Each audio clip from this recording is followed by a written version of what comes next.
anyone here know Zoya? No.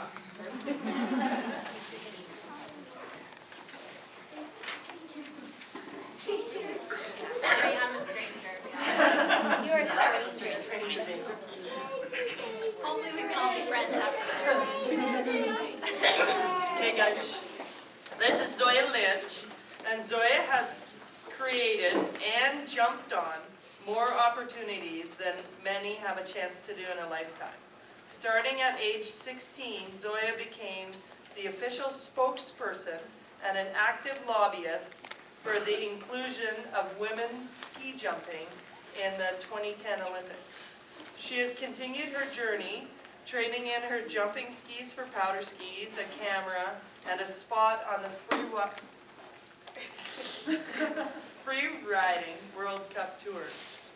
Excellent free rider, experienced mountaineer, photogenic to the max, intelligent too, and young, oh so young, barely into her 20s, and yet there she is, already carving out a career for herself as a backcountry photographer and filmmaker.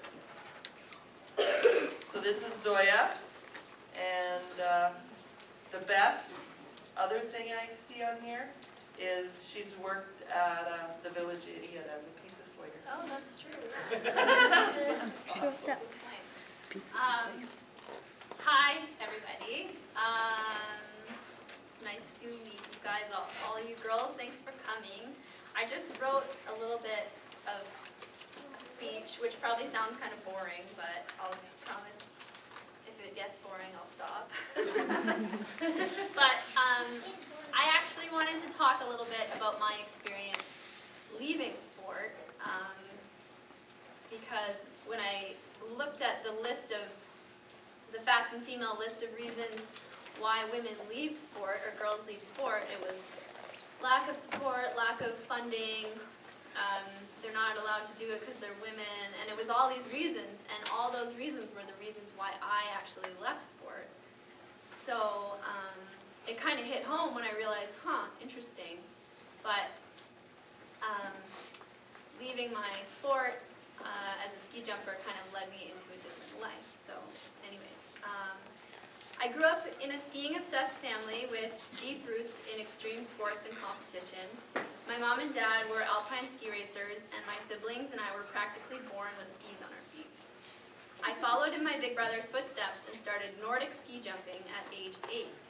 I trained hard and traveled around the world, just like Ellie, to competitions, quickly gaining experience, which landed me on the national team at age 15. High school was a really busy time for me. I was attending the National Sports School, juggling my homework with training, traveling, and competing around the world. But for every hour that I spent training to be a top athlete, I spent the same amount of time fighting for women's rights. Women's ski jumping was not allowed to be included as an Olympic sport until about 4 months ago. Yeah, it's true, I guess. Women were forbidden from competing in the Olympics, and they made their debut on the world stage in Sochi. As a female ski jumper, I had very little rights to compete and hardly any access to funding or support. My teammates and I were basically told that we had no future in sport because we were women. I know, right? So I did what I hope every 16-year-old girl would do, or 8 or 9 or 10-year-old girl. I protested. I wrote letters to the Canadian Charter of Human Rights and Freedom. I joined a lawsuit against the Vancouver Olympic Committee, and I spent countless days voicing my cause on radio broadcasts, news reports, and feature-length documentaries. My frustration with the lack of support for ski jumping began to translate into my training routine, so my ski jumping began to struggle, and I was competing very poorly. The worse that I did in competitions, the more pressure that I put on myself to get better. This spiraled into a negative cycle of depression and lack of self-esteem. Completely fixated on training goals and competition results, I became obsessed with the outcome of my performance. My life was dictated by a rigorous training schedule and a low-calorie diet. I was constantly trying to run faster and eat less. My coaches pushed my teammates and I to believe that the lighter we were, the farther we would fly off the ski jumps. So it was my mission to be completely in control of my weight at all times. My obsession with becoming the perfect athlete spiraled out of control. My school grades were down, my personal relationships were struggling, and I began to withdraw from any activity that didn't make me a better ski jumper. My athletic career wasn't empowering me, it was destroying my life. After being completely denied by the IOC to compete in the 2010 Olympics, the Canadian women's ski jumping team lost all our funding and support. We were literally considered nobodies in the sport of ski jumping. On top of that, my obsessive weight loss turned into a serious problem, and I began to experience some of the hardest days.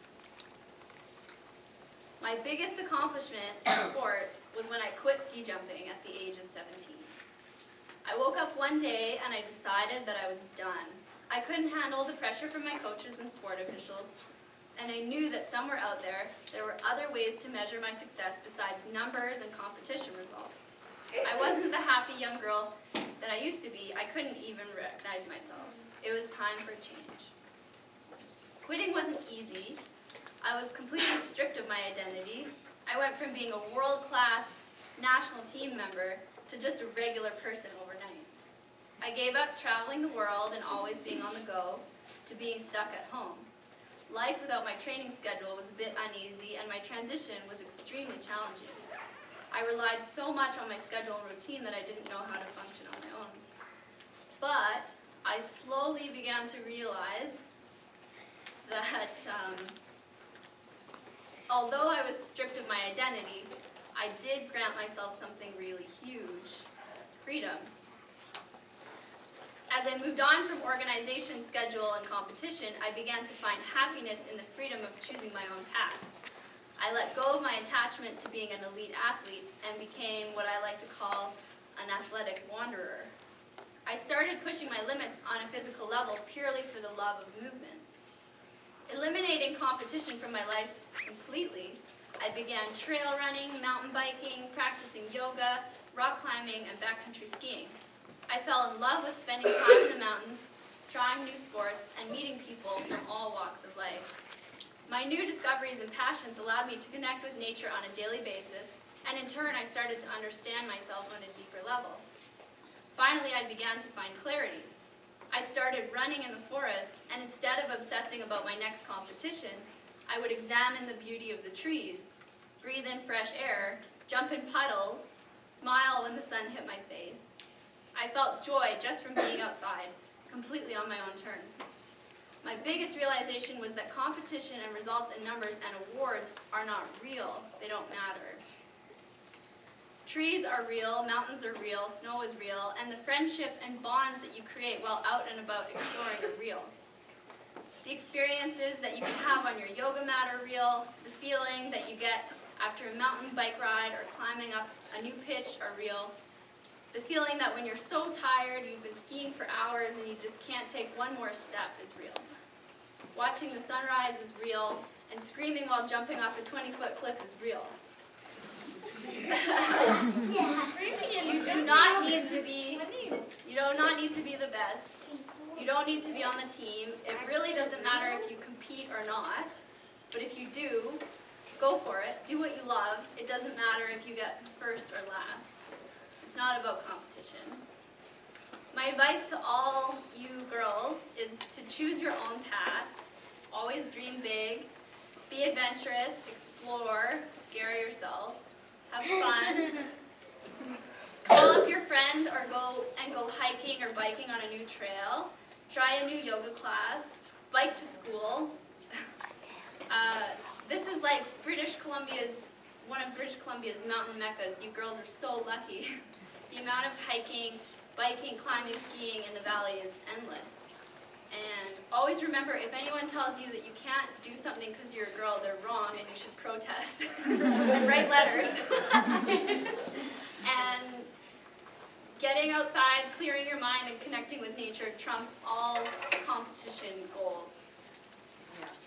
Having the freedom to choose my own path also created space for me to explore my creative side, and I started bringing my camera on adventures and became a photographer. So you never know where your journeys in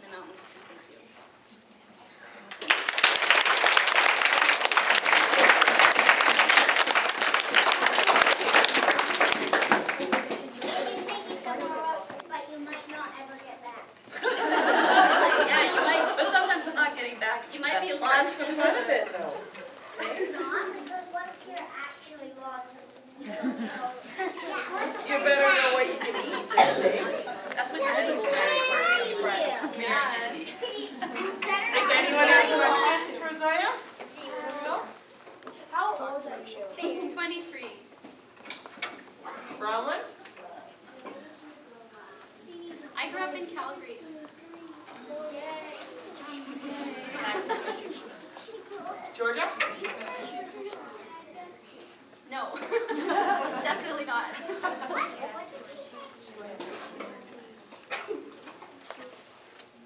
Sorry? My talent? Jumping off big cliffs on skis. Having fun in whatever I do. I don't really compete anymore. I was a competitive ski jumper for 9 years, and then I did some big mountain competing, so like some free ski competitions, but now I don't compete anymore. I just ski for fun.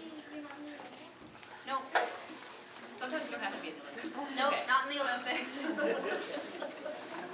Yeah. Luce?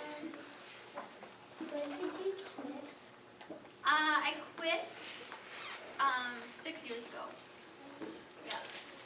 I don't. Emma? Your parents ski a lot too. Yeah, they still ski a lot. They love skiing. Amelia? What's your favorite color? Purple. I was told to wear pink, but I decided to wear purple. Kathleen? I know it. How many siblings did you have? I have 3 older siblings, so I'm the youngest. Brothers or sisters? Sorry? Brothers or sisters? 2 sisters and a brother. Emma? Would you ever think of going back to ski jumping? Well, no, because, I don't know, like I talked about, I guess I probably just don't have the personality type for the structure and routine and like following that rigorous schedule. I kind of just like the freedom of being able to do whatever, wake up and decide today I'm going to be a mountain biker, or tomorrow I'm going to be a climber, and just traveling around and doing different things. Gabby? Was anyone disappointed when you quit? Yes, definitely. My coaches were super talented. My family, my team, everybody was pretty disappointed and encouraging me to stay in sports, but But you yeah. didn't really leave sport, you just chose a different path. Exactly, I didn't leave. That was kind of the point of my speech, is that just because I'm not considered an elite athlete, I'm still an athlete. Like all you girls are athletes. We're all. It doesn't really matter the title. And I think Zoya's big thing that she was trying to get across to you guys is you can decide to become an elite athlete, and anyone who decides to do that can do it. You just have to try, right? But you can also just decide to be a good time, fun athlete, and that's great too. And that's basically what she's doing now, is having a great time doing what she loves. And that's the most important thing, is to just find a sport or sports that you really like to do. I love to play hockey, but obviously I'm never going to be on the national team because I'm old. But I still really like to do it. But I really like to ski, and I really like to play volleyball too. And that's okay. Like, just find the things you like to do. When I was in college, I used to get rowing coaches coming up to me all the time saying, "You have such huge thighs, you should come row." So you never know what you're going to get. Where you want to be, or where you want to stay in 10 years? Or what do you want to do? In 10 years, Yeah, like, I want to be happy and healthy and living in the mountains. Emma James. Sorry? Where are your siblings? Where are my siblings? You guys are so interested in my siblings. They're in, my brother's in Nelson, and my sister's in Toronto, and then my other sister's in Revelstoke. Sure. Do you think that all of the training you did when you were a kid and when you were an elite athlete helped you enjoy what you do now even more? Yes, definitely. And I hope that what I was saying doesn't come across as being an elite athlete is, I don't think it's a bad thing. I think I mean, it was the most amazing gift that I was given because, yeah, I was given the gift of discipline and like, you know, I wake up in the morning and I want to get outside and be active because it was ingrained into me from such a young age. And yeah, discipline and like Ali said, like, yeah, if you can like go that extra mile and reach your goal in sport, then that translates into your life or your school studies. Maybe you're struggling in math, but you know that you can meet your goal in sports, so you think, oh, I can meet my goal in math too, and then I don't know. It's the most amazing gift that I was given was to be an athlete at a young age, and then moving on from that was just a personal choice, but I'm still an athlete. Another thing about athletics that's pretty amazing is, as an athlete, you get to travel so much more. Like as a 15-year-old, I went down to Chile and Argentina and over to Europe. So something that sport gives you that is something that is a little bit unexpected and is not the real reason that you go to sport, but you get to go and travel the world with your sport too. So that's another, it's kind of, yeah, if you talk about gifts you get from sport, travel is definitely one of them. Yeah. Okay, one more question. Marley, you haven't asked a question yet. Did you ever get mad and go to What do you mean, like when I'm out skiing or something?